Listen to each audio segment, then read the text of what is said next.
I'm honestly a little annoyed right now. AC is fixed, but today is a month since I filed the counterclaim to, if you recall, when I did the commercials stream the other month. There was a case where some audio got claimed as a song, but it's quite literally the audio to a commercial for a board game. And that claim or the counter notice I sent, if I could speak, it what's the words I'm looking for? It sat there for that month, and they finally got around, since it's right at the expiration point, to reject my claim. And I'm a little annoyed by that. I did decide in my rage before streaming to at least take a look and be like, well, this is attributed to what looks like an actual artist and, an actual group. I looked into details, and I'll do a small piece on this down the line.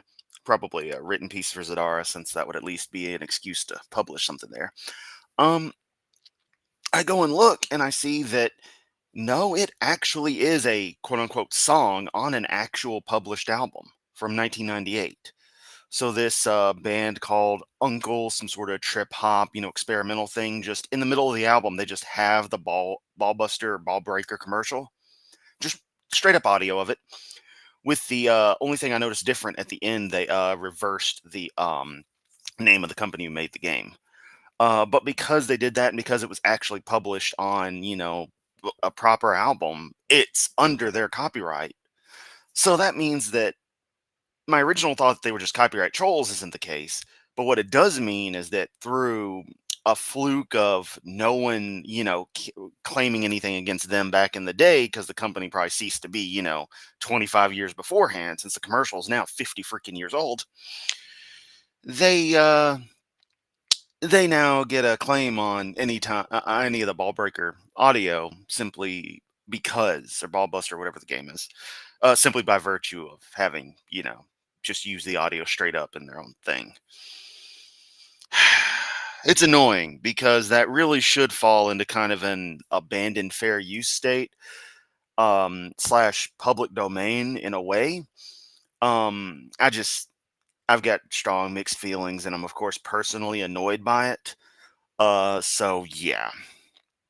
So I've just gone on and told YouTube to remove the audio there. So, it's an old stream. It's not like it matters. I set it to members only as well. But it's just bullshit that they waited the whole month to claim stuff, which means anyone who happened to watch it, they got all the pennies, because, 50 seconds of audio that they, in quotes, own is worth my entire video. And that's something that's always bugged me about YouTube, is that if you get one copyright claim at all, your entire product just gets, just doesn't matter. It can't just be that one little part. They could just immediately run an ad at that part, and that would suffice. But no, you put in 10 seconds of something and they own it. Oh, they're going to claim the whole damn thing. So I don't know. I'm a little bit pissed on principle more than anything else. In practice, it really doesn't matter. That stream was funny, but I could nuke that thing and not care. It's not any of the valuable content, but it's totally just on principle. So there's enough preamble. Like I said, AC's fixed. Work week is lighter than normal, so there's that. Let's get to the Kent Hovind, since that's what everyone comes here for, and that's pretty much all I'm fucking known for at this stage.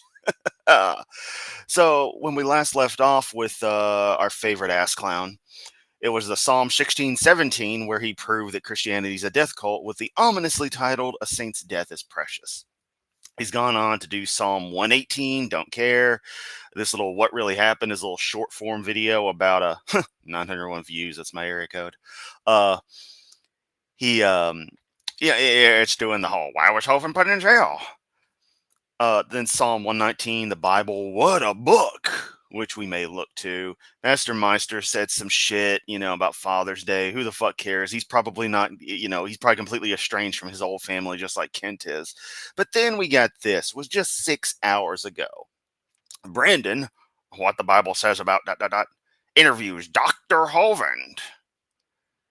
And I thought, 41 minutes of Hovind getting his mental dick sucked by Brandon here, whoever the fuck this guy is. Okay, that'll be something to check out. So we're going to get to that. I'm going to see what you guys said during the preamble and the like, and we'll just go for it. Hopefully there'll at least be some kind of brevity in here from me having to make comments so that I can actually get caught up. Let's do it to it. Hopefully the audio will be good. Jesus! And what the hell? I don't need this crap. I don't need your fucking music in there. I don't need any more copyright problems that I'm already dealing with. Spoken to you face to face, but I've spoken to you on the phone numerous times. You probably don't remember. You probably get 1,000 calls a day, but thank you so much for doing this. And there we go. Immediate ego stroking. I'll probably get 1,000 calls a day here. Oh, and he had to wear his professional attire. He couldn't wear his Hawaiian shirt. Oh, and there's a lion down there now? When the fuck was the lion there? Did he add that in? Or did I just never see it because his camera angles are constantly, fucked up and he's always got some bullshit there? Hi, Dino Lamp. Good to see you. I really appreciate it. And just to let you know, I am a little bit nervous because I am a little bit starstruck with you. To me, you're... Good fucking God. Could you be rimming his ass anymore, dude? kind of a celebrity, so it's one of those things. No, nothing special. When somebody says they've seen my videos, I never know if I should duck or pucker. It's usually one or the other. Ew. They love me or hate me. Okay, so first and foremost, what I want to do is, for the people that are watching this that don't know who you are, just give a little background. Tell us who you are, what you've been through, your background, all that. Well, before Hovind says anything, wow, look at how ready he is. We've got Ian Thomas in the chat. Hopefully you're still here and didn't drop out during my rants about copyright and stuff as preamble. Welcome. Glad to see you. All right. Well, my name's Kent Hovind, K-E-N-T, and then Hovind is a Norwegian name, H-O-V-I-N-D. I've been a Baptist preacher 51 years. I taught high school science and math 15 years. And I live in Lenox, Alabama, straight north of Pensacola, 70 miles. And there's the Google driving map thingy, because all that fucking matters in the entire fucking universe is where the fuck Pensacola is. That's Ken Hovind's entire frame of reference is motherfucking Pensacola, Florida. The deepest reaches of the ass crack of America's wang. I mean, motherfuck, Kent. The world exists beyond Pensacola. God. we have Dinosaur Adventureland, a Baptist church camp. I'm pastor of Genesis Baptist Church here in Lenox. And we have 140 acres somebody gave us, and we have just an amazing campground, museum, science center, 30 cabins, 17 lakes and ponds for fishing. We just want to give God the glory for his creation. It's called Dinosaur. Yeah, and that gravel pit was created by people with tools that they built. My God gets the glory. Hovind gets the glory. Or Adventureland. Come on down. It's all free. And if people want to get in Also, what the fuck's up with Kent's hair? Did he get a dye job done or something? touch with you to come down, how will we do that? Well, our website is drdino.com, D-R-D-I-N-O. It's got all the contact in. If your audience is too stupid to understand how to spell, well, no, they might think Dr. Dino is actually written out as Dr. Dino. So, okay. I was about to say, well, you know what I was about to say. Information. Our phone number is 855-BIG-DINO, like a big dinosaur. Joseph is extension 4 if you want to schedule a program. Extension. Ian has not ran away. Hooray. That makes up for the annoyance of the copyright crap earlier. I had to vent about that. And I'm not being funny either. You still being here, that means a lot. I always love seeing new faces. Extension 5 if you want to schedule a cabin to stay in. They're all free. We just work on donation. Don't talk to me, extension 3. Don't talk to the office about ordering our videos or anything. They're extension 1, 855-BIG-DINO, extension 1. Or you can watch the videos on motherfucking YouTube for free. Or, hell, if you really want to stick it to Hovind, you can pirate them. Yep. I totally didn't have a Scottish dude who happens to be, in some degree, obsessed with the DPRK in a way similar to me, totally link me to a torrent site that happens to contain Hovind's materials. Oh, no. That didn't happen at all. All right, there we go. Okay, so let's just dive right in. Hey, Laura. I have heard of New Braunfels, and I enjoyed my time there. But yeah, it's one of those things. But I mean, it's the matter of he stresses that Lennox is not part of Pensacola, but because it obviously isn't. But that's used as his frame of reference. It's never anything else. It's never south of Birmingham, never anything like that. It's always straight north of Pensacola, which happens to be where he lived. I mean, to be fair, I would like if I moved to Jackson, Tennessee, I'd probably still say where it is in relation to Memphis, but I might do better to say it's about an hour outside of Memphis, between Memphis and Nashville. I would bring up another location. So I don't know. But that's just me being pedantic. It's just annoying hearing it all the time. Just like my voice. I kid. First question is probably Hovind's the one with the annoying voice. I'm Kent Hovind. By the way, I've even more so begun using the Hovind voice at work to parody anyone of a mysterious they that's otherwise dumb or makes stupid decisions and has a big ego. Like if a customer wonders why we don't have something, I'll mock the people in charge of deciding what products are carried and be like, well, they decided they just didn't need this that totally goes with this. I'll just do it in that voice and the customers laugh. So Hovind voice works for my comedy routine in the real world. Let's continue. we'll start it off this way. Why the King James version instead of any of the other versions, and what document or I guess documents was it translated from? Well, I cover that. I give a 30-minute answer to that question on video number 7. If you get my whole seminar series, 18 hours, you can get it for $50. 2 minutes, 25 seconds in, and he's shilling. You can watch it, return it, and get your money back. Brother, when I started my ministry 35 years ago, I would loan my videos out. I learned right away, Christians don't steal, but they borrow and never return. So I said, I ain't going to do that again. So you buy it for $50, watch it. When you're done, send it back, get your $50 back. But video 7 has a long answer to why you should use the King James Bible. We also have a lot of books and stuff on our website. Why? 51 reasons for using the King James Bible instead of the other. There are 2 basic families of manuscripts that Bibles are translated from. The one called the Antiochian manuscript from the original disciples. And then down in Egypt, there was a cult that rose 250 years after Christ in Alexandria. And they made their own Bible and left out 200 verses they didn't like and made 6,000. I just had to check this. This motherfucker said Antiochian. Antiochian? Can you grammar, Kent? You say you taught high school science, math, English, geometry, geography, prostate exams, etymology, entomology, herpaderps, and oh wait, no, that's R and Ross studies of the herpaderps. That's always joke about reptiles, herpetology being herpaderps, snakes, what have you. Anyway, my point is the man's supposed to claims he taught this, that, the other, and he can't even pronounce Antiochian right. Fuck. And other changes, and that's the Antioch or the Alexandrian manuscript. Most of the New Bible translations are good translations of the wrong manuscript. They're translating the Billy, hey there, my friend. Doesn't surprise me in the least. I definitely wasn't expecting anything important from the guy's questions. It's kind of almost a spoiler, but one I knew was coming.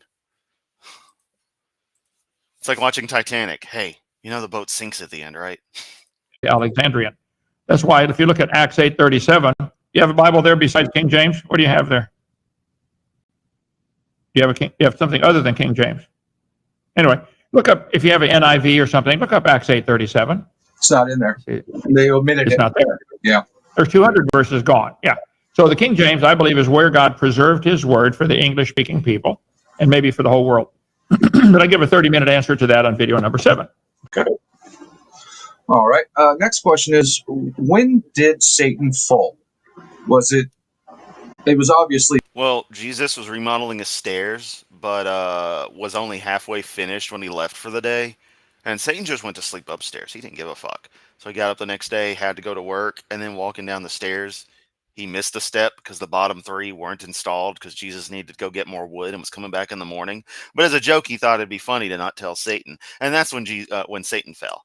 And then Jesus come busting through the door laughing his ass off because he knew the exact time and place it would happen. There you go. There's my headcanon.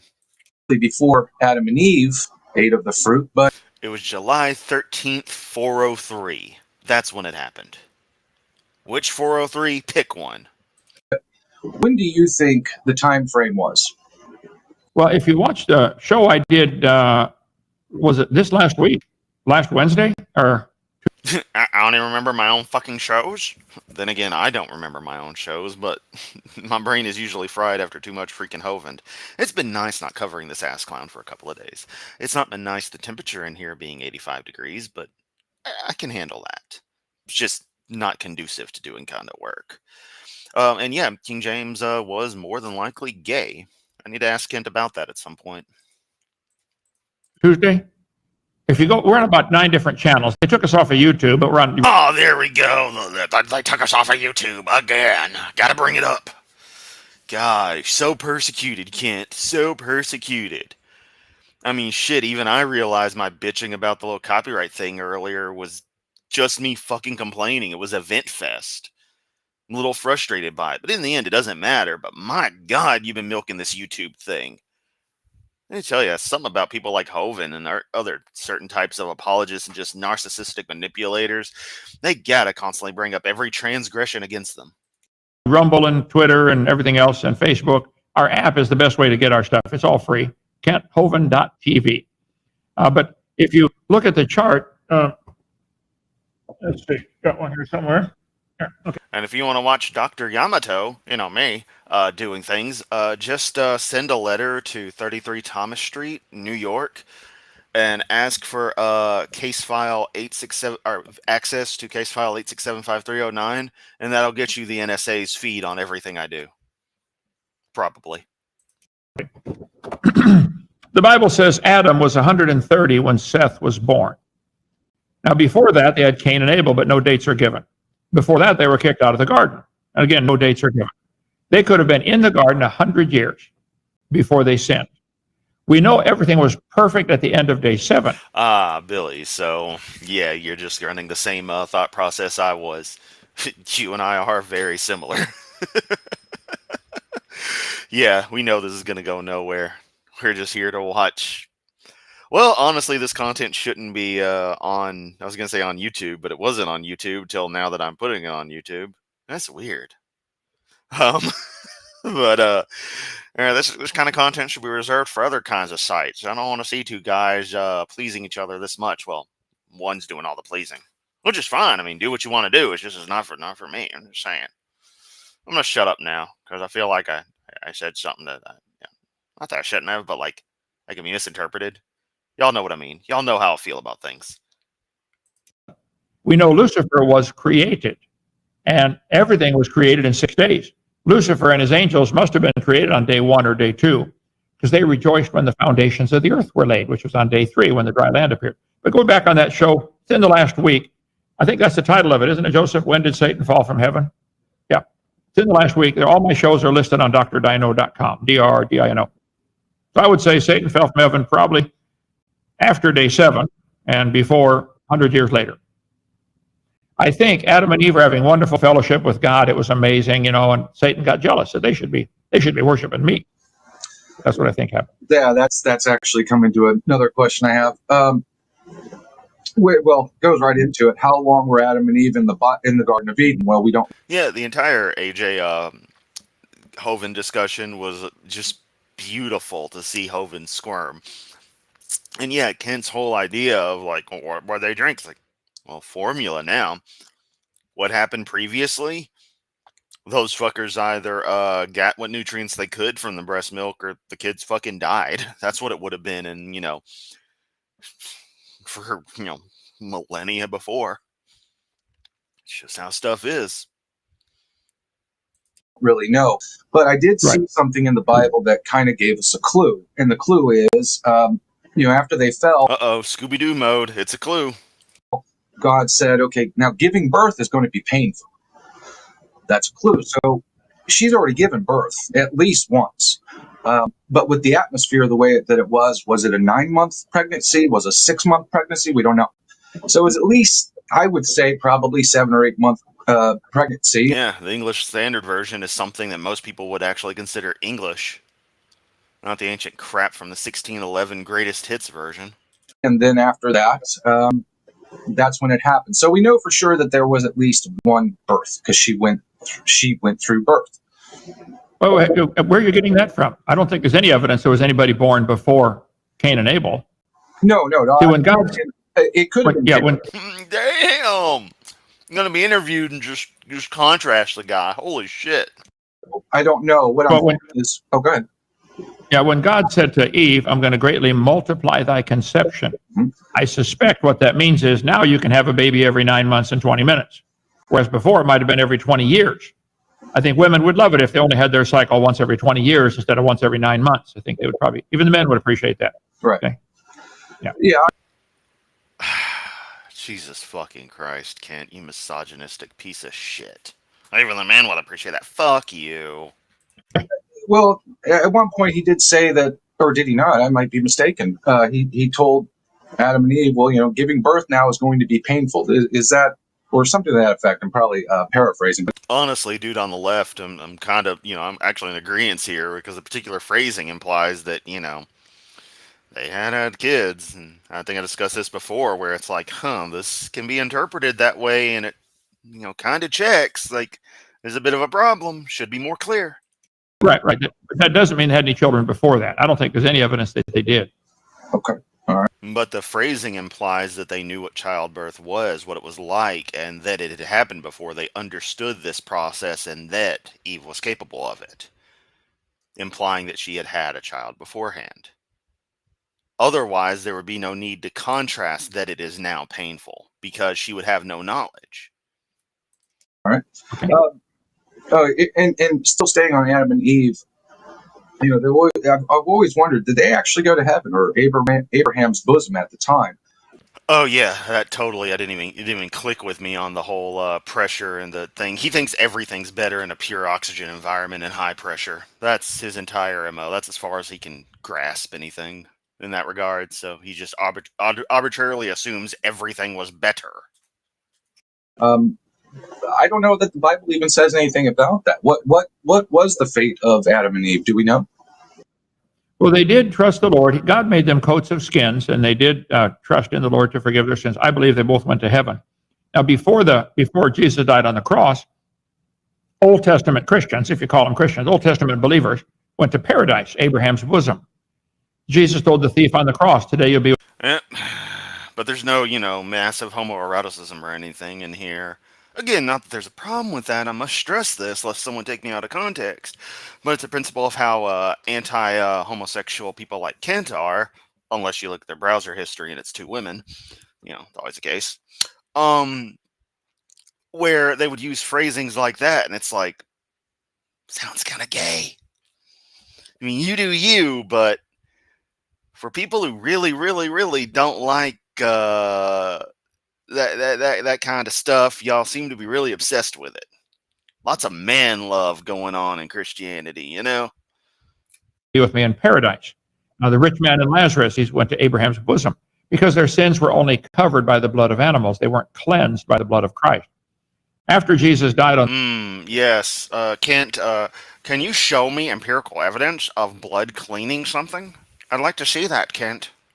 ...on the cross and rose from the dead, he told Mary at the tomb, "Don't touch me. I haven't yet ascended to the Father." Mm-hmm. Then later, either that day or maybe the next day, he said, "Thomas, hey, go ahead and touch me. Feel my hands." Yeah, I noticed that. During that time.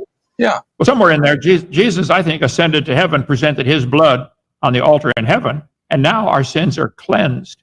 That's the difference between being covered and cleansed. Yeah. If you have a stain on your carpet and Zoso, I've heard that, but I have nothing to verify.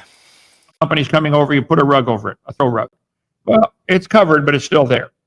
Old Testament, the blood of animals could not cleanse away their sins. It could only cover their sins. So they could not actually go to heaven. They had to go to paradise, Abraham's bosom, to await the crucifixion of Christ. And now, to be absent from the body is to be present with the Lord. But that was not the case before Jesus died on the cross. That's the best way I can put all the pieces together. So, kind of a follow up to that. You hear of ghosts in modern times, which I think they're just demons. But I think there's some evidence in the Old Testament that before the crucifixion happened, there was actually a way for people in paradise to communicate with people that were still alive. Am I understanding that correctly? Well, the rich man and Lazarus in the book of Luke, the rich man and Lazarus, they could see each other, talk to each other, hear each other, but there was a great gulf fixed between them. They couldn't get to each other. He said, send Abraham, I'm tormented, or send Lazarus. And Abraham said, well, Lazarus. That is a really good idea, Billy. A really good idea. Is comforted on this side, and you're tormented on that side. So there's a lot of things you can learn from that. And it wasn't a parable. It was the true story.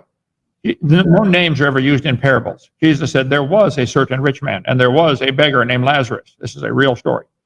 So I think that's indicating they could see each other, talk to each other, hear each other, but could not get to each other. Well, I don't mean people in Hades and in Abraham's bosom. I mean people who were in paradise speaking with the living. Oh, so there's a Hades now? What? What? We're in any of the Bible bullshit. Does it mention freaking Hades? Am I missing something here? What is the river Styx down there too? When you get to the end, you get to hear a marathon 5-hour long session of Mr. Roboto. I mean, I'd be down for that because I like that song, but I'm also fucking crazy. There's one example of that where Samuel, they called up Samuel from the dead. I forget where that story's found. I think that's exactly what I'm referencing. Yeah. Yeah. I don't know that they. Yeah, I was thinking that it's getting really Catholic-y purgatory vibes, which is funny because the Catholics apparently gave up on purgatory. At least the Pope decided it because Kent thinks he's the Pope of all Protestantism. So he should definitely understand the actual Pope just declaring things certain ways. All right, there's no purgatory anymore. Evolution's a thing. Pope.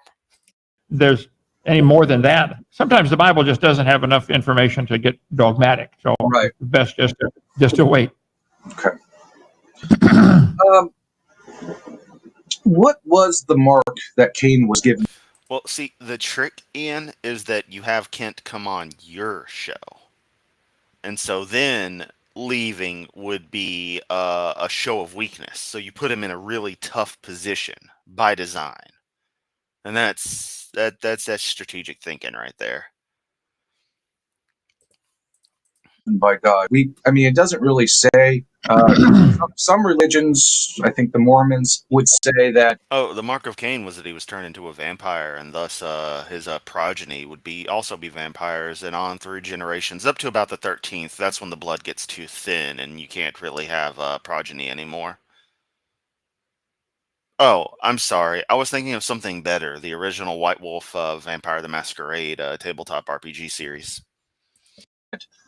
It's black skin or African American skin, the darker skin. That was the curse, or that was the mark. I don't know that that's the case. I don't think that. I was thinking it was Sheol, but having it listed as Hades actually makes a lot of sense if, New Testament stuff's supposed to be Greek, but I guess a lot of OT stuff was converted to Greek as well. I don't know. But again, I don't like fiction, so I don't really care about the details of the origin of that book. But, there's little bits here and there that are kind of relevant for me to know. So maybe that's why he wants to phrase it that way. Oh, no. That he would curse an entire skin pigmentation, especially in modern times. But what are your thoughts on that? Yes, the afterlife has evolved for 10,000 years. Yes. Well, there's 4 or 5 different theories about what that means. He said, I'm going to put a mark on Cain, lest any finding him should kill him.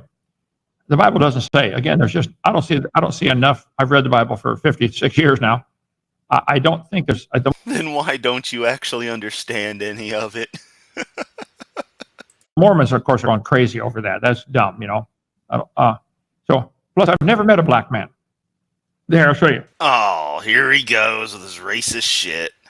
Ironically, by declaring himself to not be racist, Hovind has proven his racism. This is black. I've never met a black man. I've never met a white man. Here, I'll show you. This is white. I am not white. This is the real Kent Hovind right here. Even that is not Rosina, that's exactly what I was thinking. white. Okay, so there, the skin pigmentation is meaningless in my opinion. I don't think that's the curse. There's Hey, I forget the details on the Malks. All right, I mostly played Tremere characters. That was sort of my go-to. I like mages. What can I say? I cover on my video number 7, the question answer, which is actually 5 hours on 2 DVDs. That topic of where did the races come from? 5 hours on 2 DVDs.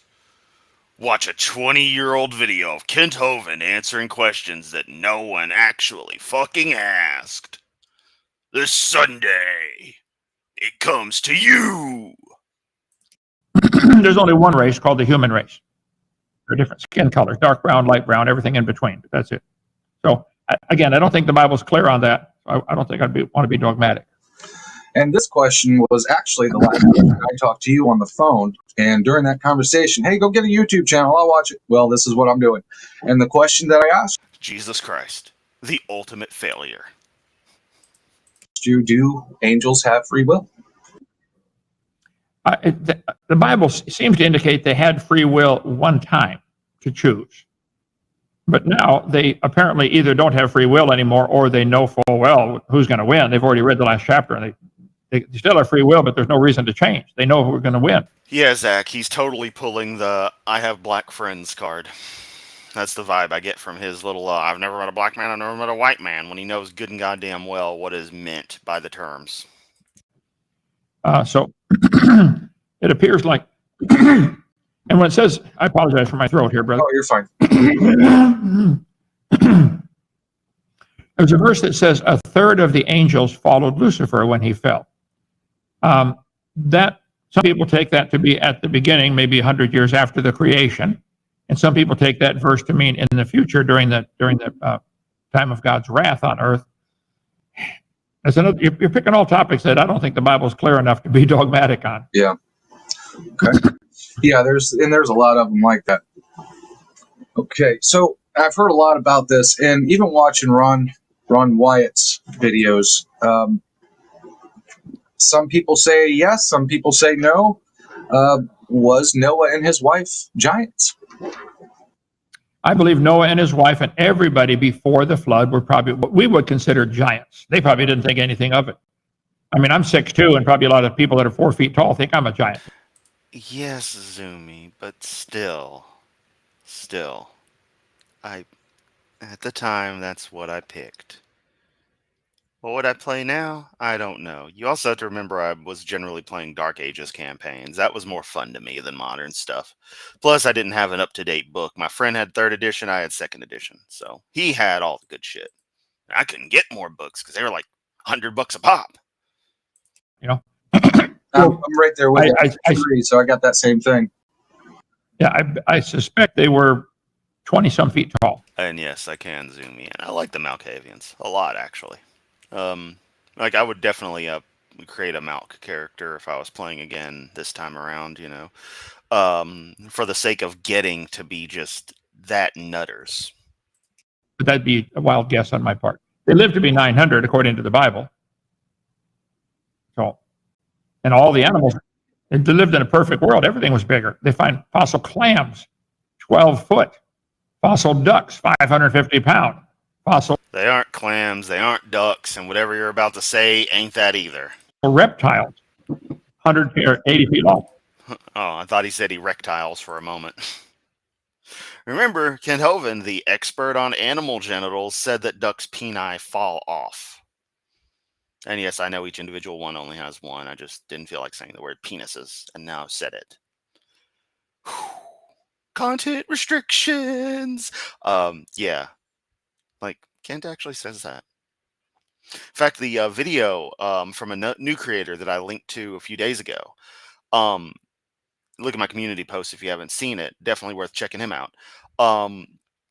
It involves that little whole duck thing, and it's like, yeah, just a reminder that Kent actually thinks that ducks lose their anatomy after mating season. I can only imagine the dragonflies and all that and how big they were. That must have been scary. But the fact that they didn't eat meat gave us a lot of, I guess, security. All right. It mentions when God actually appeared to Moses with the burning bush. There's a little passage in there where he wants to see God, and God said, "Well, you can't see me. No human can see my face and live." But what he did, or how it's explained, God covered him up a bit with his hands, and he allowed. Oh, please. I'll do you one better. Guild Wars, the goddess Dwayna is supposed to be so beautiful that to look upon her would render everything else horrific by comparison. If memory serves, Malcor was supposed to do an art piece on her in some capacity. And of course, after having viewed her, it drove him to madness, and the only way he could tolerate anything was to leap to his own death in Or something to that effect. And there's an actual region called Malcor's Leap based on that. Way better story. Way better. him to see his back. I know it doesn't say much more than that, but do you have any theories of what he actually saw? No, sir. I mean, dude, you're taking this shit so seriously. And you're talking to Kent Hovind, a man who only has a superficial understanding or care of the Bible. He's too busy trying to shill for money. Come on. That's, again, I wish I did. God said, no man can see my face and live. Apparently, he's beyond our comprehension. So we'll find out when we get to heaven. Which brings another question with Enoch, where he went to heaven without even dying. So that God had to do something in order for that to happen, but it doesn't really explain it. So obviously, for humans, we're very curious by nature. It just begs the question: well, how did that happen? We don't know. Well, there are two Old Testament saints that did not die. They went straight to heaven. They were translated straight to heaven. Enoch walked with God, and he was not, for God took him. The Bible says it's appointed unto man once to die. So one theory is that during the tribulation time, they're going to be the two witnesses that come back and witness for the Lord. And they end up getting killed. So now they fulfilled, they had to die. So they're up in heaven. So they come back to die again. What? I just want to go on record as saying there's a whole lot of death constantly going on in all these stories. Seems to be a big focus. Just saying. But now they're the only two mortals up there that from Old Testament times that didn't die. It was Enoch and who else? Elijah. Elijah. Okay. Or Elisha. All right. Elisha? Elijah. Yeah, didn't die. I'm Ken Hovind. I've read the Bible for 56 years, but I don't know any of the main characters. Okay. Skipping forward a little bit further in time now, going to the time of Jesus. And I know that you've talked about this before, but like a brief description. Laura, I can answer this. Yes, and they were dinosaurs. The fire was from them breathing through their tiny ass nostrils. It ignited the air from the friction, the heat. That's his entire thing. I can't go any deeper into it. That's what Hovind thinks. What did Jesus actually do after he died on the cross and before the resurrection? What was he physically doing? I know he went down to Hades, freed them. What else kind of happened? Well, I think Jonah actually died in the whale. The Bible does not say he lived 3 days and 3 nights. It says he was in the whale 3 days. Jesus actually died and went to the grave. His body did. While he's on the cross, he said, Father, into thy hands I commend my spirit. See, man is... Yeah. Trust in my self-righteous suicide, I cry when angels deserve to die. We've all listened to Chop Suey, all right? It is one of the best pieces of music ever written. And it's probably the quintessential theme for that particular year, given it was 2001. What's your point, Kent? the triune being, body, soul, and spirit. When a person dies, they still have the same physical body, but something is gone. What is gone? Is it just oxygen out of the lungs? There's something more, something to death. I look at it this way. There seem to be three types of life on Earth. Plant life, which certainly grows and reproduces and metabolizes, but it only has a body. Animals are different than plants. Something is different about animals and plants. Animals have a body and a consciousness of life. They know they're alive. And we will not all animals there, Kent. call that the spirit, okay? Then man has a body, a consciousness of life, and a consciousness of God that animals don't seem to have. We're different than the animals. We have a body, soul, and spirit. So Jesus said, Father, into thy hands I commend my spirit.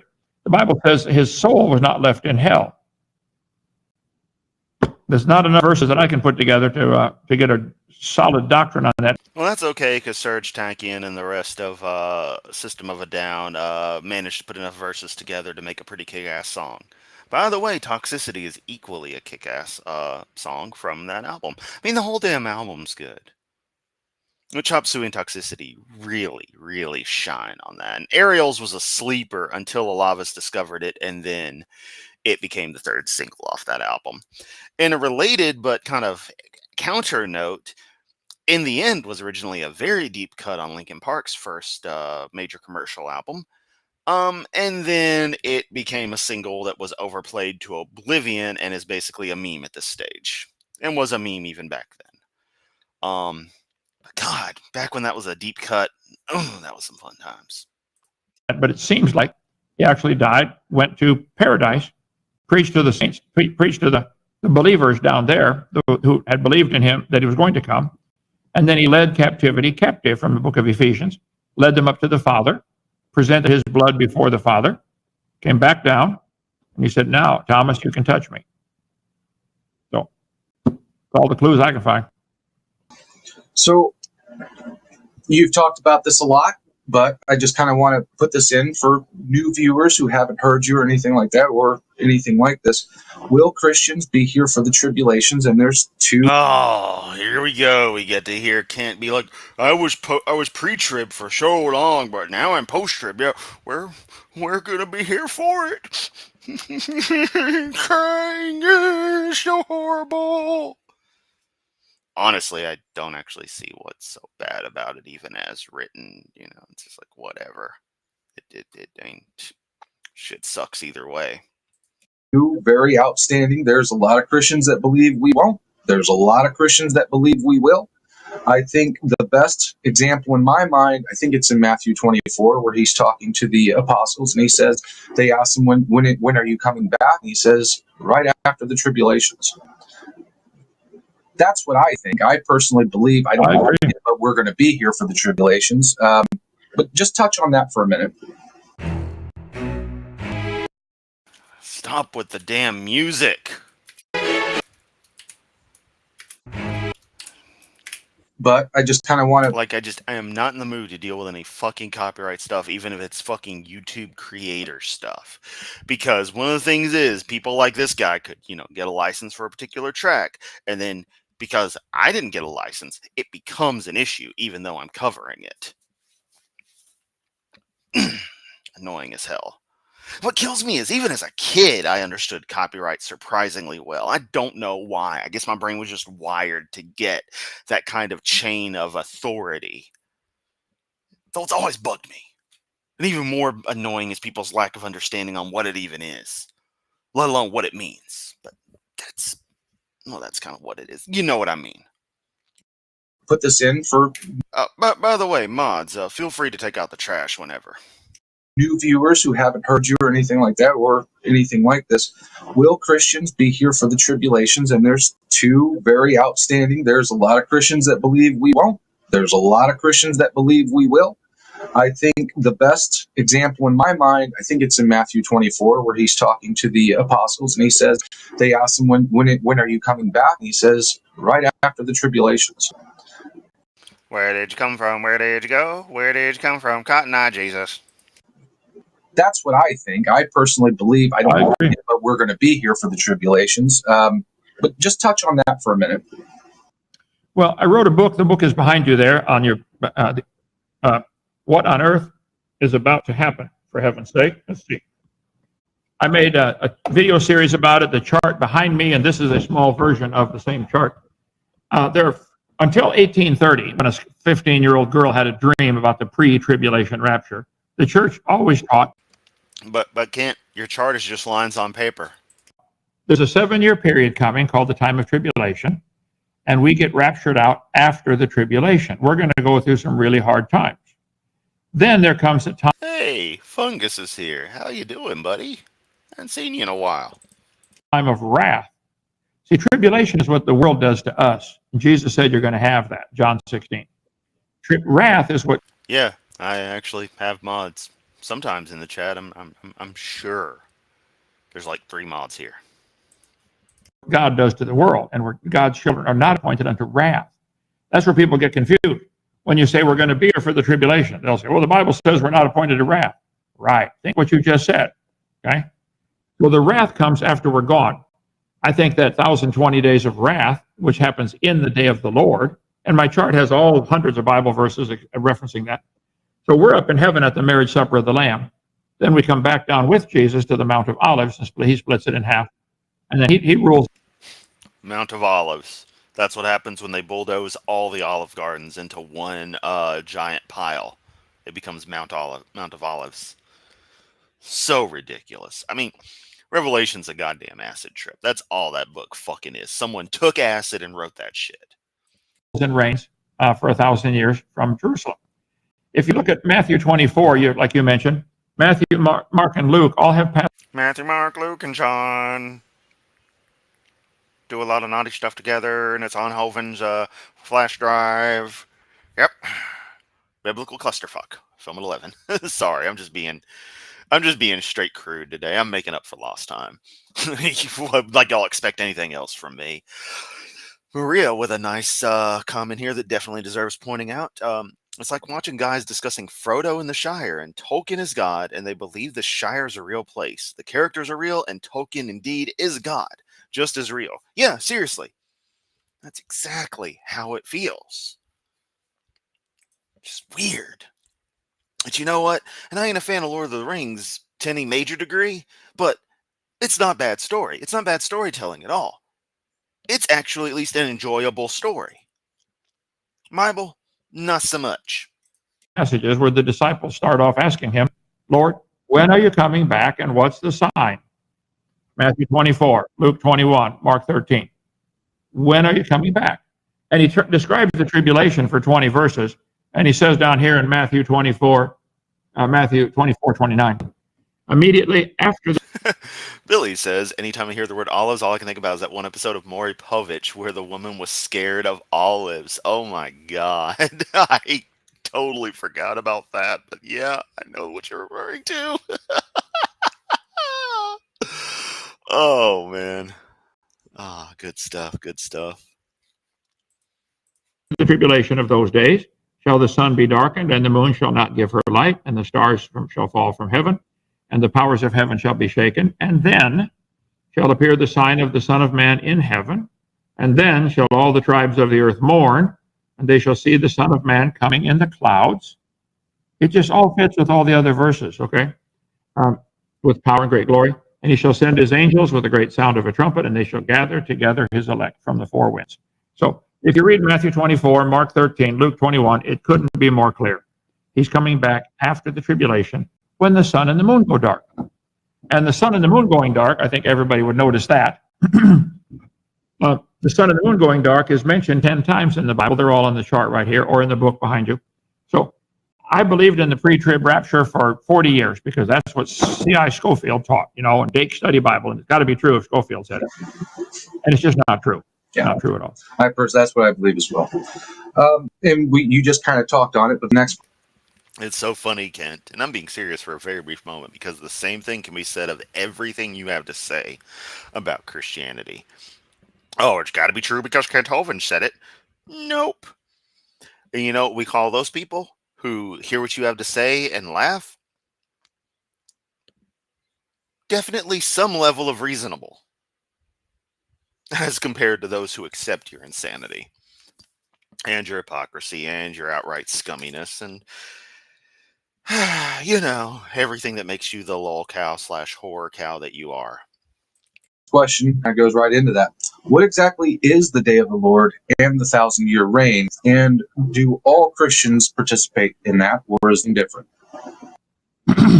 Well, it looks to me from the scripture clearly that God made everything in 6 days. He worked 6 days and had a day of rest. I think he's also doing a 6,000-year calendar for human history. The creation was about 4,000 before Christ, and then Jesus came 2,000 years ago. We're now in what's called the time of the Gentiles. So that's 6,000 years just about to come to a close. Then there's 1,000 years left over. That's the day of the Lord, the day of rest. During that time, Lucifer's bound up and he's in hell. And he's let out afterwards in Revelation 20, verse 1 through 6. Why? That's Batman levels of stupid. Oh, we're just gonna put these guys in prison. We're not gonna fucking kill them. They're just gonna break out again and keep on, terrorizing Gotham City.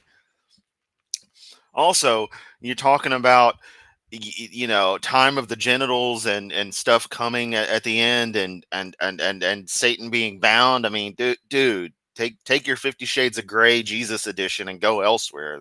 That doesn't need to be on the internet, buddy. Take it to fanfiction.net. I don't want to hear it. 7. After he's in the pit, he's released. And he's still able to gather an army against God. It's a quick battle and it's over with. So during this 1,000-year period, we'll call it the day of the Lord, because that's what the Bible calls it.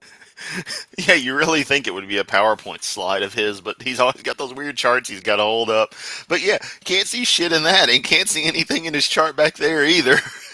So we got double the useless. Actually, if you count Hovind, triple the useless. People are still having kids and grandkids, and the ones who rule and reign over them are, the mayor of the city or the congressmen, senators. They're the ones who were beheaded for their cause of Christ. So if you're willing to lose your life during the tribulation for the Lord, he rewards you with a 1,000-year bonus prize of getting to rule and reign on earth.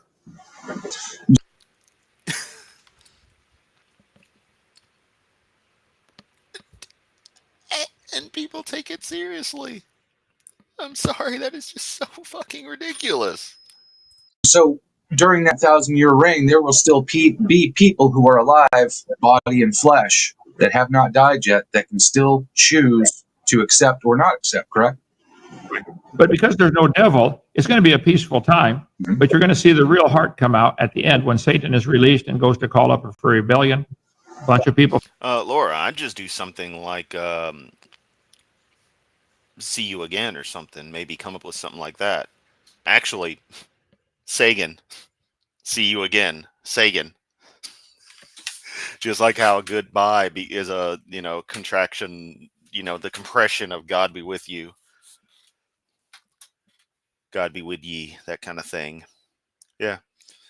I think actually, or legitimately think they'd say see ye again. And they could be crushed into Sagan. Say again. Say again. Following.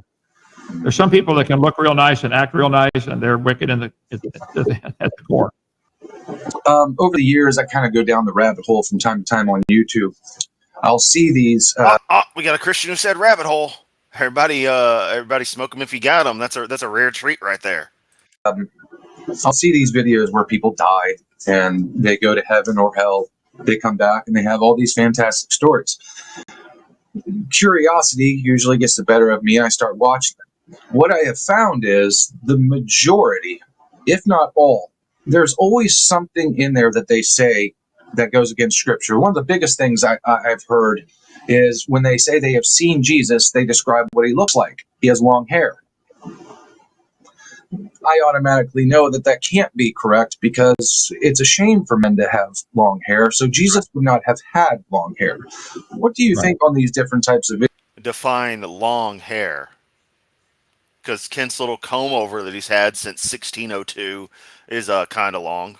Videos. I think personally, it's probably a lot of it comes from Satan. A lot of these ideas, whatever is happening, they're obviously experiencing something.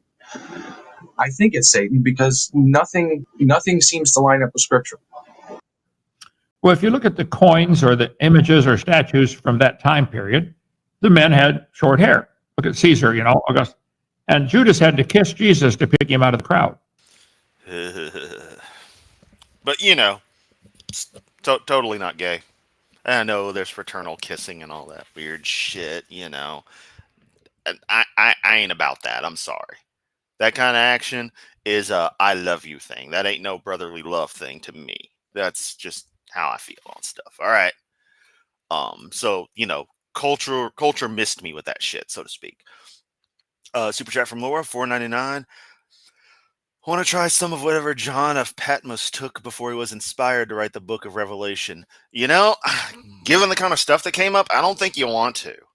I mean, honestly, it sounds like some crazy shit going on. If he had long hair, he's the long-haired guy. No, so I agree. I think Jesus had short hair. I don't fight people over that. Do what you want to do. But nobody argues about my haircut. They might argue about other things, but they don't argue about the haircut. Yeah, because everyone agrees it's fucking stupid. They might not like me for other reasons. So, yeah, I think Jesus looked like all the rest of the Jews at that time. And Judas had to pick him out for the kiss. The question I had a few years ago now, I called you and asked about it because I saw this thing on YouTube that Pontius Pilate was describing Jesus, and he said that he had golden hair and he looked magnificent, but that contradicts exactly what the Bible says. That he had to pick him out, he had to kiss him to point him out, otherwise he would stand out. So that's obviously not true. Now getting a little bit into different things now. The ice canopy that you talked. Yeah, exactly. Oh, we're getting into the Hovind theory, but yeah, exactly, Billy. To be fair, Jesus wouldn't have had, by our standards, long hair because he looked like an average Jew in the Middle East for the time. Exactly. About which I personally agree with, and you've talked about in your seminars what kind of effect that would have on the atmosphere, what it would do to the human body, what are Neanderthals. Just kind of go into that briefly. I know we can spend probably 3 hours on that, but just kind of briefly go over what exactly the ice canopy was, what it did to the atmosphere, and what that in turn did to life on Earth. Well, on my video number 2, the Garden of Eden is. Trip, I absolutely concur. Absolutely. Like, part of me is considering actually going through the task of somehow compiling a version of the Bible that, well, just doing like Jefferson and them did, compiling my own version of it just for the hell of it. In their case, the ones where they took out like all the supernatural miracles and all that jazz, just trying to find what good I can from it and what of actual value is there and compile it together. But that would involve effort that I just don't have the energy for. I'd rather do it for other projects. Conversation is wild? It sure is. Interesting. In Spanish, we use adios, literally meaning to God. The most common use. The ciao is a transliteration of ciao. I don't know where that comes from, though. Touche. The actual fuck Pontius Pilate said Jesus had golden fucking hair. What the fuck? From Laura. The hell stuck in his throat. He sounds like he's flushing a toilet. Hovind. Is the title of that one. I covered this for an hour. But the Bible teaches there was water above the firmament in Genesis chapter 1. And it says the everyone take another drink. We got water. Firmament is where the birds fly. So that would be the atmosphere we're breathing. So there used to be a crystal canopy of water or ice above the atmosphere. I think the whole earth was like a big greenhouse. It had this crystal canopy. The Jews have always taught it was 2 or 3 fingers thick. How they know that, I have no clue, unless God told Adam and he passed it on or something, okay? But I know if you took all the air we have now, which goes out about 40 or 50 miles, squeezed it down into 10 miles, covered the earth, surrounded the earth with a crystal canopy of ice, maybe 10 miles up. That would increase air pressure at the bottom and explain why huge animals are found. How do you get a 50-foot pterodactyl wingspan? They couldn't fly today. The air's too thin. But if you compress the air into 10 miles, they could fly. No. Can't. Plus, they find dinosaurs like the Apatosaurus had nostrils the same size as a horse. How could he breathe? Well, he couldn't. today. He could then. It was a different world. On video number 1, I go through lots of evidence that the Earth used to have greater air pressure and increased oxygen, probably 35% instead of today's 21%. Plus that crystal canopy overhead would block out UV light, which means carbon-14 would not be forming. So we dig up animals that are fossilized, and we're using today's carbon-14 concentration to date them, which is stupid. They probably started with near nothing, so they're going to date really, really old when they're only 4,500 years old. They got the wrong ruler. Yeah, because you have living penguins that are We shouldn't find carbon in them at all, Kent. 25,000 years old. You don't carbon date living things you fuck with. Right. Yeah, I was actually going to ask you about carbon dating, why it's not correct. You just answered it. All right.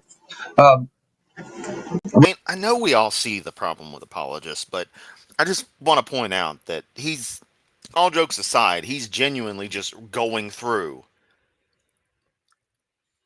the points that always get brought up, not just in a Kent context, but in general apologetics of this nature in and of itself. It's always the same things, has always been the same things, and will always be the same things, the same lies, the same ignoring of all the counter arguments. It never, no pun intended, evolves. It's always the same crap. It's so tiring. Get something new. Anything new. Give us something, but you don't have anything. But the state of what's going on with Israel right now, a lot going on. What do you see happening here in the new future, or in the near future? Obviously, they have to build the new temple.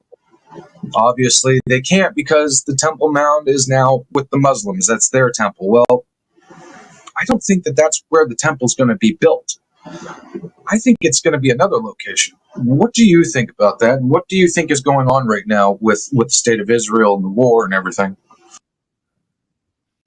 Well, in my book, What on Earth is About to Happen, and on my chart, the Bible's pretty clear from Daniel chapter 9. You start this, what's called the 70th week of Daniel, the 7-year period, the tribulation time. You start when they make a treaty to rebuild the temple. Not when they start building it, when they make a treaty. All right, Pixel Kent. He looks better this way. So I think the treaty's already been made. They're going to rebuild the temple, probably right next to the Mosque of Omar. There's 15 acres up there, plenty of room. They can put it side by side. So once they make a treaty in the middle of the 7 years, Antichrist breaks the treaty. That's Daniel chapter 9, verse 27. And then that starts the Great Tribulation. So there's all kinds of arguments about where the temple should go and the Eastern Gate and all that stuff and which one is brick shut. Let them sort it out. I'm going to heaven. But they would have to have the Ark of the Covenant in order to build it, which they've already got. Which brings me to Ron Wyatt. Yep, people watching, if you want to look at it, Ron Wyatt, W-Y-A-T-T. Look at his videos. It's very compelling. He found Noah's Ark. He found where the Egyptians crossed, the parting of the Dead Sea. It's very, very interesting. Ron Wyatt was a lying piece of shit. Straight up. Hit up Holy Kool-Aid. He went over a recent video, Nothing Fails Like Bible Prophecy or whatever, part 11, on Ron Wyatt and Noah's Ark. Also, there was something I was going to bring up that they said earlier, and I've forgotten what it was. I hate that. I'm going to go back just a hair so I can address that. Me to Ron Wyatt. Yep. But they would have to have the Ark of the Covenant in order to build it, which they've already got. Which brings me to Ron Wyatt. Yep. People watching, if you want to look at it, Ron Wyatt, W-Y-A-T-T. Look at his video. You know what? It's probably a little bit further back, so whatever. We'll just continue. Very, very interesting to watch. Yeah, his wife, Mary Nell Wyatt, wrote this book. He found amazing things. I knew Ron pretty well. I would disagree on a few theological things with him, but we went up a couple weeks ago and saw the museum in Spring Hill, Tennessee, just south of Nashville. Mary Nell Wyatt got remarried now. Her last name is Lee. But she's done great work preserving some of the works of Ron Wyatt. Just type in Ron, W-Y-A-T-T, ronwyatt.com, I think is his website. You'll see amazing things that he found. Oh, yeah. I know what it was. Sorry. It was the comment from Zoso. Sorry, I'm snacking. On the pterosaur sightings. That's a damn good point. In that if they can't fly now, well, they were able to fly back then, but can't fly now. But you believe people saying they spotted pterosaurs in the Mexico desert or whatever. So which is it, Kent? Can they fly or can they not fly now? I've told people, I knew Ron pretty well. He was humble. He wasn't looking for the glory. If I was God, I would let him find that stuff because he wasn't looking for the glory. That's why. Now, with the red heifer, what is the significance of that? Why is that such a I guess on YouTube it was all over the place about a year ago, and then you don't hear anything, and then there's been some updates. What is the actual significance of the red heifer, and how does it play into end times? Well, if you go through the book of Exodus and Leviticus, where God gave the laws, they had to have a special sacrifice that had to be a red heifer without spot or blemish. And so, they looked for cows with the reddish hair, but didn't have a single white hair on it. That's hard to find.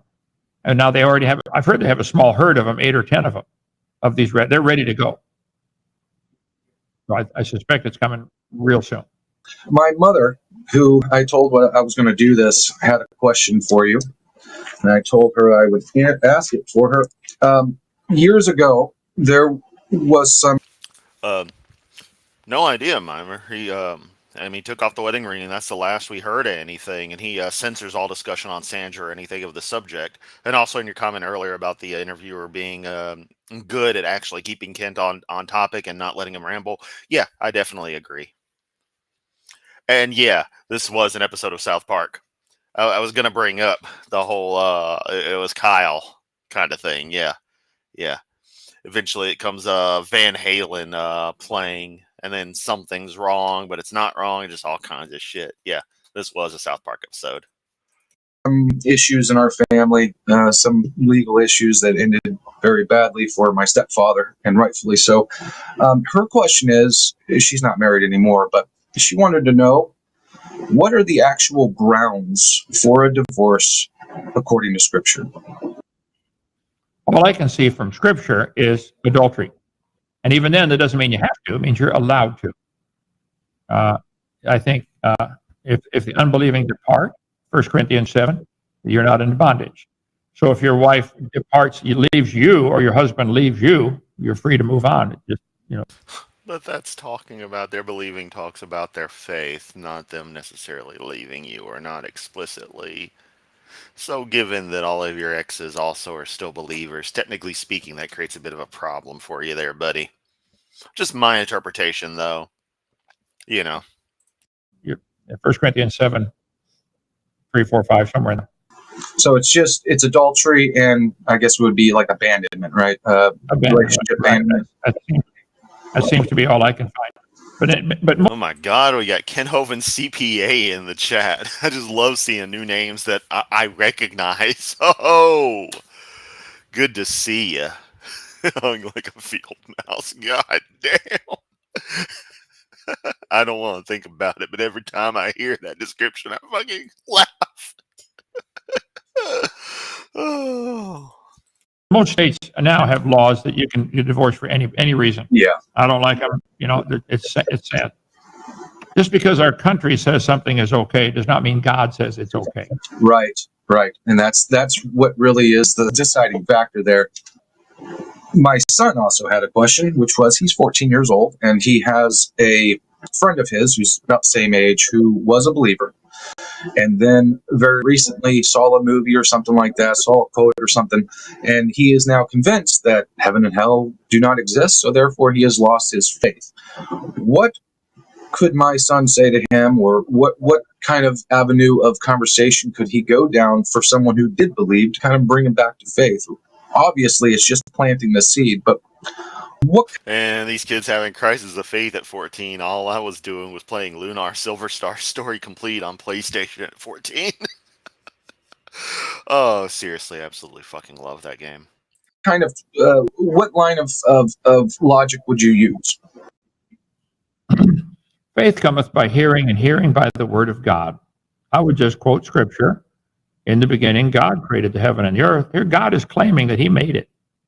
Do you have a better, somebody else you could prove made it? I'd rather tell stories about the goddess Althena, but that's just me. Evolution made itself? No.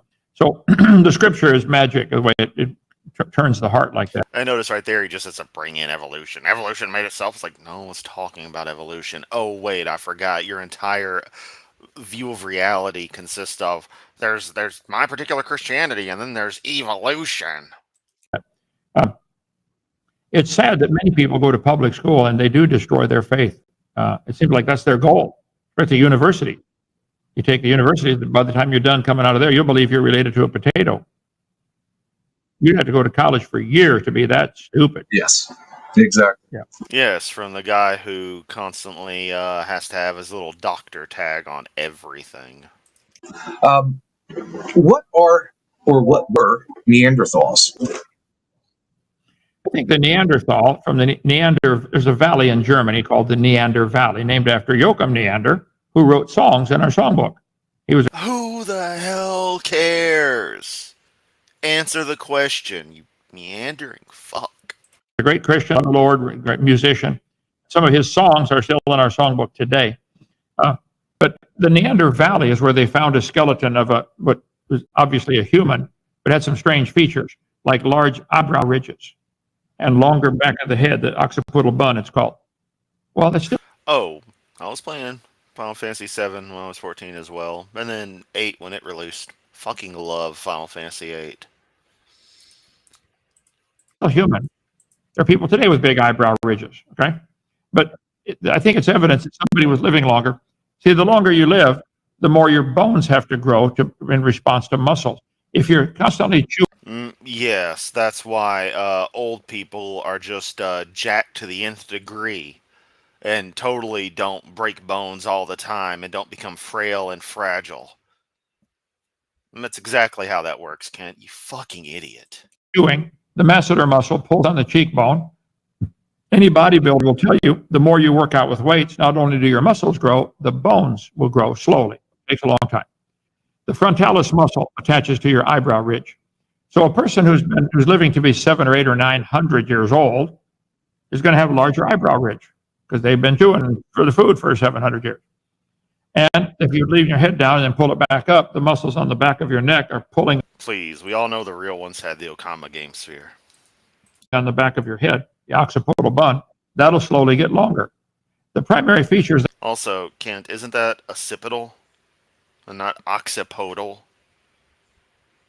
That were slightly different about these Neanderthal skeletons is larger brow ridge and heavier, stronger teeth and longer head. Well, that's an indication of old age. He said longer head. Yeah, something you wish you had, Hovind. Age. Not half monkey. They were just simply finding people who were probably from pre-flood, would live to be 700 or 800 or 900 years old. And then this is kind of going down a rabbit hole, but there's different things out there that we just have not discovered yet. It's always possible. But Sasquatches, Bigfoot. We're into cryptozoology here. Never heard, can't talk about Bigfoot. Taking a summer, or after taking a world religion class. Same summer, edition constructed. Okay, wow. I can understand that. All that chewing changed their Y chromosome. Yeah, the Y chromosome used to be jacked. Now it's all weak and soy. The right wing loves memes. I'll just use meme references. I know this is definitely going down a rabbit hole, but what do you think about them? I personally, my own belief, just all the research that I've seen, they kind of act like demons. It seems like they are. It seems like they're demons, but what do you make of it? It seems like they're demons. Once again, it's one thing to have imaginary friends, but another thing to have imaginary enemies. Well, as far as Bigfoot, my brother has two of those. He's 6 foot. Swing and a miss there, Hovind. Oh, is that your same brother with the Shemp haircut? Or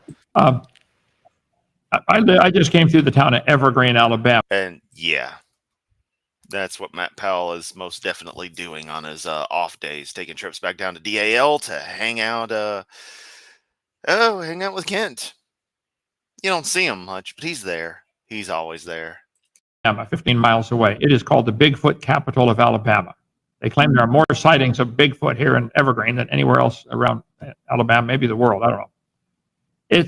It's a tourist attraction. I think they're either finding, apes or bears, or somebody panics when they see something. I don't think there's any half man, half monkey animals. So again. Oh yeah, like there's no half dog, half canine. No cat, no felid. Yeah, no half cat, half felid.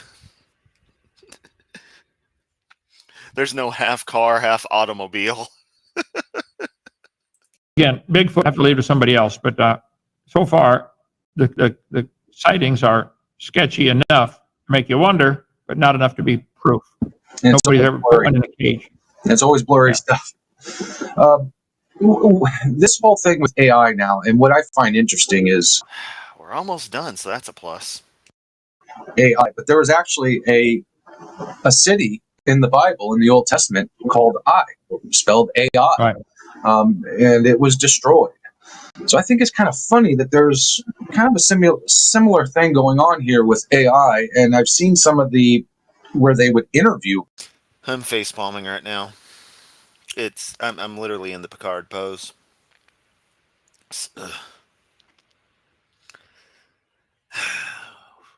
Do you ask clowns realize that the concept of artificial intelligence has existed since, honestly, some ways before computing really was a proper field, but especially in the modern context for well over 50 plus years, and that this most recent trendy usage of it refers primarily to large language models and other synthesizers of media and something. Large language models basically being a very fancy text to speech that understands context really well. And then your AI image and video generators using massive amounts of visual data they're fed with context provided to create debatably new media. Now I've got a whole thing on that, a whole opinion piece I need to write on that, because it's kind of mixed. In short form, think of it like a beginner artist who's doing a lot of copying of existing work and slowly is getting better and better at original stuff. That's the level I see it at. As much as I'll say on the matter here. But it's not really artificial intelligence in the same way as, you're thinking of the droids from Star Wars and stuff. It's not the same thing yet. It's tech that can evolve into that. But we've been working towards that for the longest, and this is just, we've had a nice flourishing boost with large language models and other generative constructs, that kind of tech being implemented. It's neither here nor there. To the fact that, wow, you're really stretching for what happens to be, the first two letters of words for it, artificial intelligence, which would not be the same in other languages, mind you. And just happening to go with that, it's fucking amazing that localized little cherry pick of like, oh, we happen to speak English and it happens to be AI, and I guess somewhere in the Bible or somewhere in Bible times there was a town supposedly with that name that was destroyed. You know what AI also happens to be? The Latinized, if you spell in Latin characters the Japanese word for love. Ai. Aishiteru, that kind of thing. AI. My fucking little 2010 MacBook was named that. Need a name for it on the network, and I always give stuff weird names. Does that have any meaning? Huh? Japanese love, did love from Japan destroy that town too? I mean, I'm just saying. I don't know. It's shit like that you can't even construct a response for. So when you hear it and you hear my live reaction, it's just going to be rambling like that. Because, I mean, how do I respond to that? It's just like, that is so stupid. But of course, you're wired to look for that kind of garbage pattern seeking because it's able to be used as an excuse to justify your insanity. AI. One thing that I saw was from a Christian priest. I don't hold a lot of stock in Catholics. I was raised Catholic. I don't agree with what they say. But one thing that the Catholic priest did say that I agree with, and those are demons. AI is demons. It's controlled by demons. What do you think about that? 'Cause that, you listen to the interview, you listen to AI communicate, go back and forth with you. It seems very demonic. Well, God knows everything. He knows your thoughts. The Bible says he saw the thoughts of men were wicked continually in Genesis 6. Satan wants to be like God. I mean, there's a audio generating AI as well that runs on similar logics of being trained to be able to understand things with context and thus generate new content that often sounds very similar to the previous stuff because it can only go so far with its creativity because it only knows so much stuff. I mean, you have to compare a human and their potentially even like a teenager, their 15 years of life for them rocking out with a guitar versus these computers being fed data and not even being, they're being a simulation of some logic in a brain. So that's why I say it's very much like a beginner trying to create stuff where most of what they do is effectively recreating existing work, if not potentially outright tracing in effect, if it depends on what kind of media or like data they have. If I remember at the end of the stream, I'll cover an example of this that I saw in a video and my commentary on it.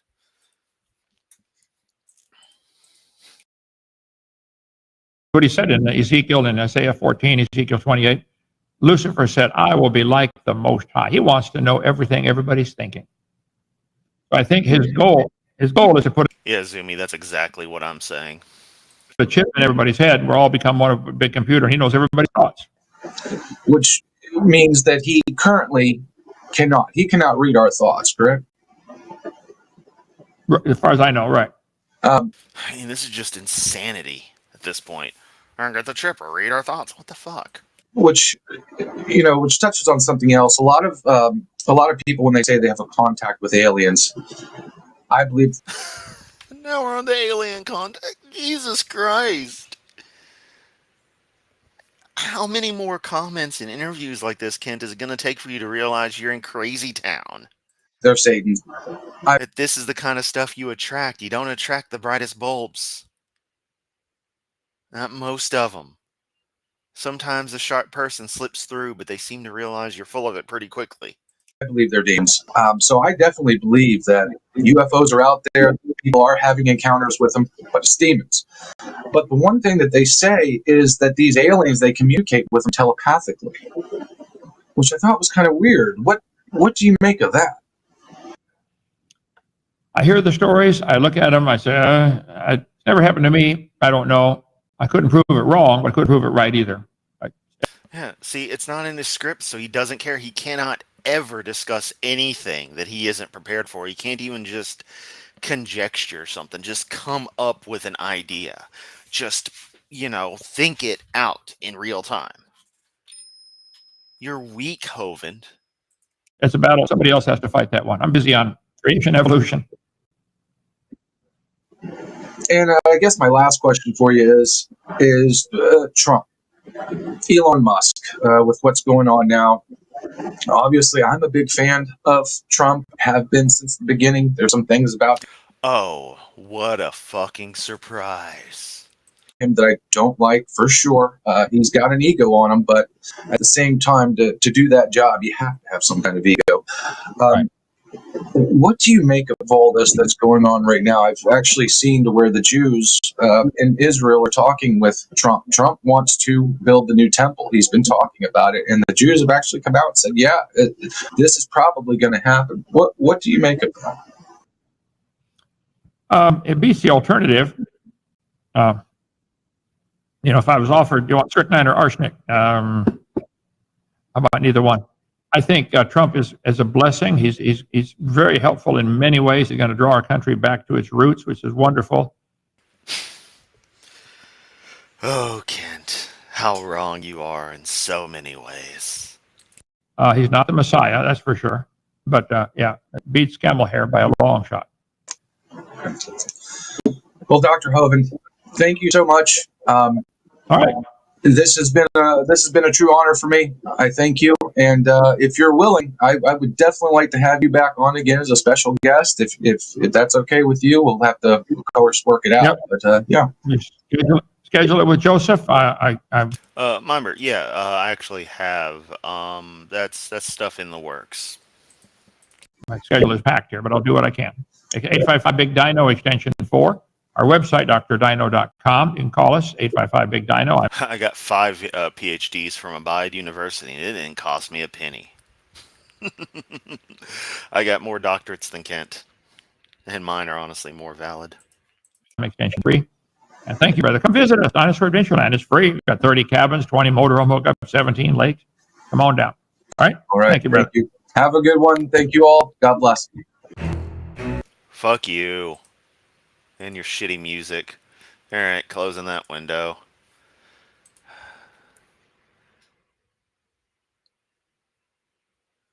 Wonderful fungus. Wonderful. Wonderful. Not going to comment any further on that, though. Nope. Okay, so what I was going to say in the whole generative AI thing is Pleasant Green is a YouTube channel I like. And he did a video a while back, could have been up to a year ago, on generative AI. And he typed in meme or something to that effect, was having it generate memes. And what it wound up doing was basically creating a pure clone of the anime butterfly meme. You know, is this a such and such? And he found that, for lack of a better term, problematic. And I'm like, well, hang on a second. You're looking at something that's pretty generic as a term. You're just trying to have it generate memes. And those were pretty big during a lot of the early learning phases and training phases. So it stands to reason that for whatever reason, the AI might have gotten fixated on the butterfly meme. And if it was trained by, 10,000 random memes, and that was the popular one at the time, it's going to take that bit of logic and think this is the most reasonable thing for meme. Images that fit this show more than others. So if someone requests meme, I should generate something that looks like butterfly image. And sometimes it'll just generate stuff straight up if that's what it builds the strongest association with. If I was to tell, an AI thing to draw a Pokeball, it's probably going to draw a pretty damn good Pokeball. Because, one, it's a simple object, but two, you're not going to get strange hits with that. You're not going to get, Pokemon testicles, all right? Just straight up. But yeah, generative AI learns like people do, but it's working with what amounts to a kind of limited, like it's a high speed, but a low concurrent processing kind of synthetic brain is the way I think of it. As opposed to us, where we can do a fuck ton of logic at once, but the brain runs kind of slow at a chemical speed. Like I don't know what you could attribute. I don't know what it would actually compare to, because I find such biological versus metal comparisons to be absolutely useless. But that's sort of the way I like to think about it as a rough analogy. And yeah, the thing is, you've got this tech trying to learn, you're trying to write these neural pathways. So you have to write a program to tell the quote unquote AI, or to give it the pathways it needs to use data in the repositories, to have the meta surrounding that data, to know what Sonic the Hedgehog looks like, to know what the Empire State Building looks like, to know what Saddam Hussein looked like, to put all this stuff together, to where you can have Saddam Hussein on top of the Empire State Building, waving a flag, having a fun time with, his family and doing tourist shit, It's like,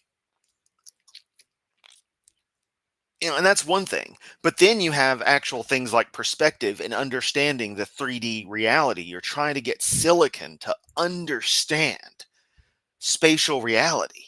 And that becomes difficult. So a lot of times, for sheer visual and perspective, it's going to go based on stuff that already exists. And with getting finer details of people down, it's going to do the same thing. So that's why a lot of the early stuff, was simultaneously nightmare fuel, but also seemed to have very common, appearances about it and stuff, limited data because it only had so much stuff to be trained on. So it would only know so many, particular like angles to shoot from, so to speak. It's getting better and better. And if you write the prompt better, you get better results. So that's partly a user thing. And I consider it user created content because the tool is being used via user input. The stuff isn't just generating itself. That being said, the quality of the product matters. I don't give a damn if you bought the most expensive oil paints on earth. If you just threw some shit on a canvas and it looks like crap to me, it's going to be crap. And vice versa. You could use the cheapest Crayola watercolors and still paint something amazing if you're talented. What matters is what you put in and how you do stuff. The only thing is, there's very limited user interaction with that kind of generated content. But there's an art to using it and understanding it for what it is, I think has value. But still a limited value under special cases.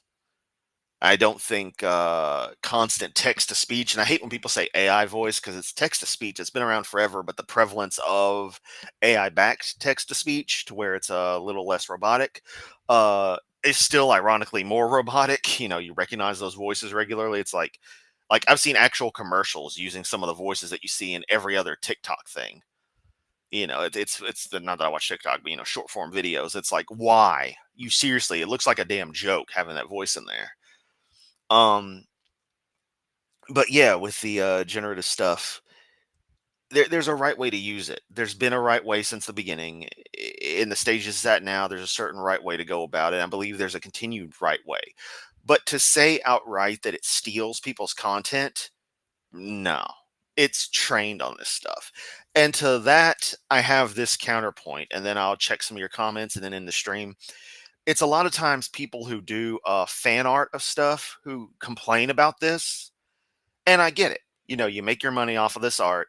Your livelihood could be off this art. You don't want people to just be able to whip up, a project that would take you, a couple of dozen hours solid to draw, to ink, to tone, to do everything with just 30 seconds of processing power. But I contest that, okay, it's people who draw other people's artwork, other people's intellectual property, even if it's their own perspective, their own style to it or something, they're still doing someone else's creation. In my opinion, that's actually trademark and copyright infringement to a point where I have objections to it. However, I'm not going to be a Nazi about that stuff. But I have found it funny that people can go to conventions and just draw Batman all they want and everything's just fine. That's neither here nor there. The thing, though, is to claim it's stealing your artwork. Well, you're also using someone else's characters. And it may be your creation, but it's still their character. It feels a little hypocritical to me. And I'm not trying to vilify, fan artists at all and people who sell their work. Because you buy for that artist, you buy for that style. And that's the thing about it. You buy for the person, you buy for you, the artist, not because it's a picture. If I want a picture of Oscar from Evangelion, I'm going to look for the artist who's going to draw something in the style I like. Or if I find a piece that's in the style I like, I'm going to go for it. But what I could also get that though from AI. I can end up getting it to do a style I like. I don't know. I'd rather get stuff from a human, but it just depends on what available and what the purpose is. I also, to be real, like my little avatar here is AI generated stuff. I cannot afford, quite simply, to pay somebody to generate something like this. Because if I could, it would be a lot better, for one. But for two, that would be an endeavor and it would have to be something big. And I hate that. But I feel that also frees up creatives to be able to focus on better projects in the grand scheme. That being said, that doesn't help with your general, job and your art industry on a whole. That's a serious fucking problem, and I'm sick and tired of seeing AI images everywhere in actual production. But as a fun thing for us to goof around with, like Rosina generating stuff, that's, that's whatever. I don't know. I'm just rambling off the cuff. You can hear at points where I'm like, well, I actually don't like the train of thought I'm going down. I just don't know. I just don't know. But let me look at what some of y'all are saying. Okay, I'm up to Fungus's comment on Israel.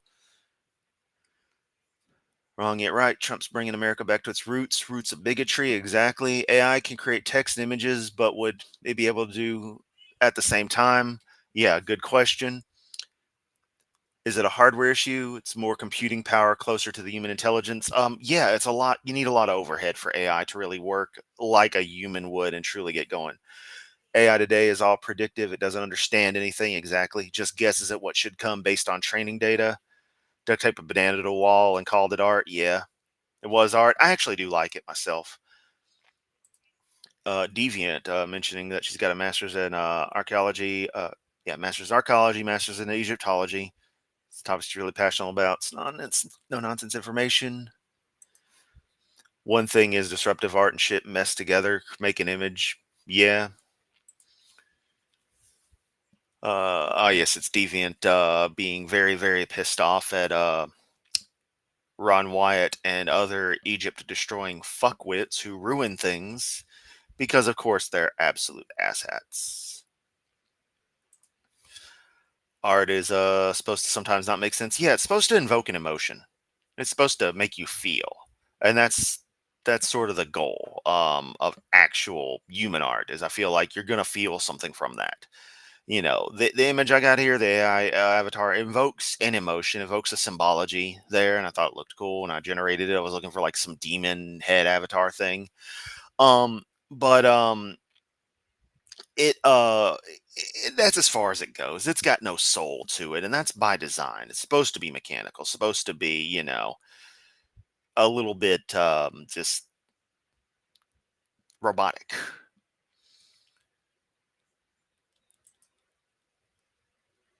Let's see. AI chatbot just think of another kind of video game. Yeah. And then just a mud at that point. Basically without other users. Single user dungeon.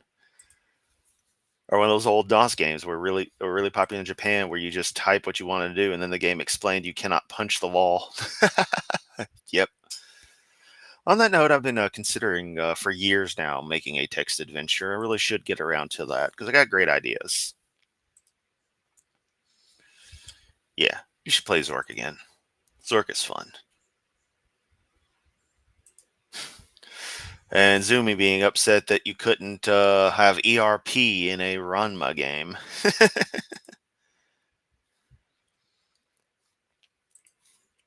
For the safer work AI bots, but I know where I can find the others if I want. Yeah, a lot of the other ones, like, they push a little too hard into that kind of territory. But at the same rate, a lot of the safe ones aren't as rebellious. I don't know. I just haven't found any that quite work. Honestly, my most enjoyable AI conversations consist of just debugging and stuff with ChatGPT and just throwing ideas out there.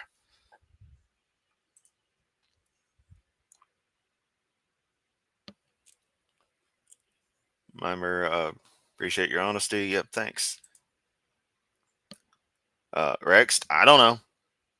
I'm not YouTube, so I have no idea why I would be recommended to you. You're at the tail end of a live stream about a lying bastard known as Kent Hovind, young Earth creationist preacher who lies about everything, was convicted of tax fraud for 9 years. We just follow him as a lol cow and react to him. So, you chose to click here. I mean, I'm just saying. I have no idea why I'd be recommended. Raw and tater salad white. Oh man. Oh man. Oh man. AI girlfriend chatbots. I mean, Kent's next wife. They're very submissive. Very true. Also, I've been getting some real freaky ads on Facebook.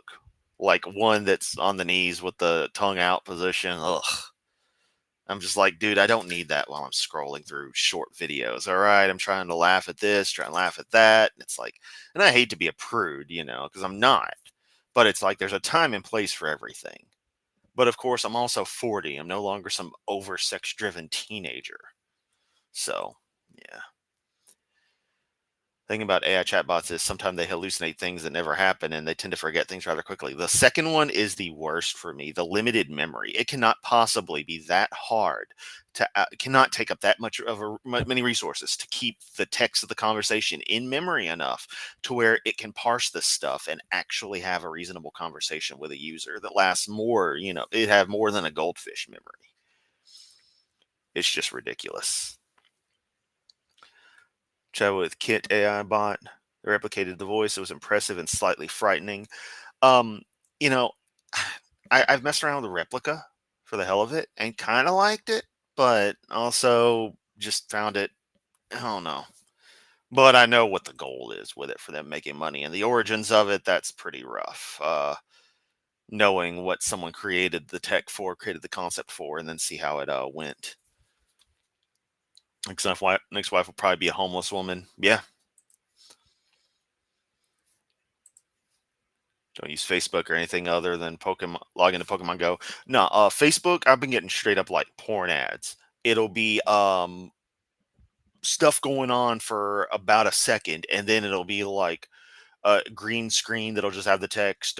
Click on easy home cookie recipes for like a minute straight, and I've just been reporting them in mass because I'm like, look, again, I'm no freaking prude, but there's no business for this on Facebook.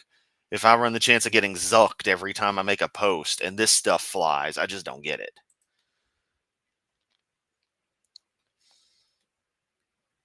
Jay and Chris, among others. I forget exactly what it is now.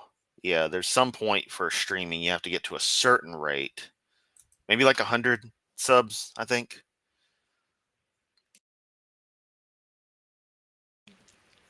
Oh man. Instead of Hovind, we're just talking straight AI chat now. Oh man. What I was gonna say, where'd the other guy go? Where'd the other stuff go? It was somewhere.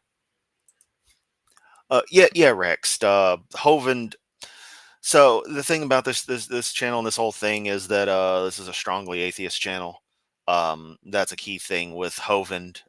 Him being a preacher in quotes, real crappy one. Um, but even if I was religious, he's still wrong about actual science, and he's a horrible person. So yeah. But like I said, you're on the tail end of the chat, so you might miss. You have to go back and check out stuff if you're still here. Yeah.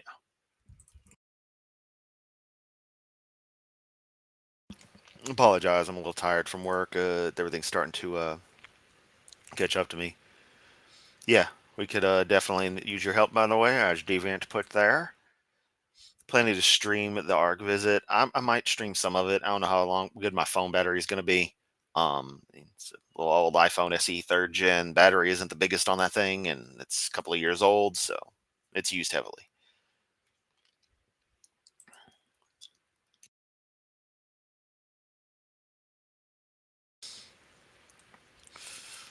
Kentucky right there. So Ark Encounter protest. Yep.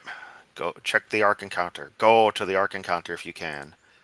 I mean, I'm supposed to be going, but I still don't know how exactly the logistics are going to work out at the very last minute. It's going to be to the second me deciding, okay, yep, I am definitely going. I mean, I'm pretty much going, but sorry, it's Yamato time. But it doesn't necessarily mean that I'm, like I still don't know till the very last moment. It just sucks. Everything sucks right now, except my audience. Y'all are awesome. Much love, as always.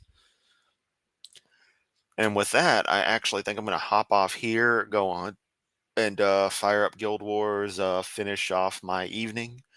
Yeah, we definitely had some fun. Started complaining about that copyright issue. We watched Hovind. We laughed at Hovind and the dude interviewing him. Then we talked about AI for a while. Ah, yep, there you go. Jan Mato. All right. Much love, everyone. Catch you next time.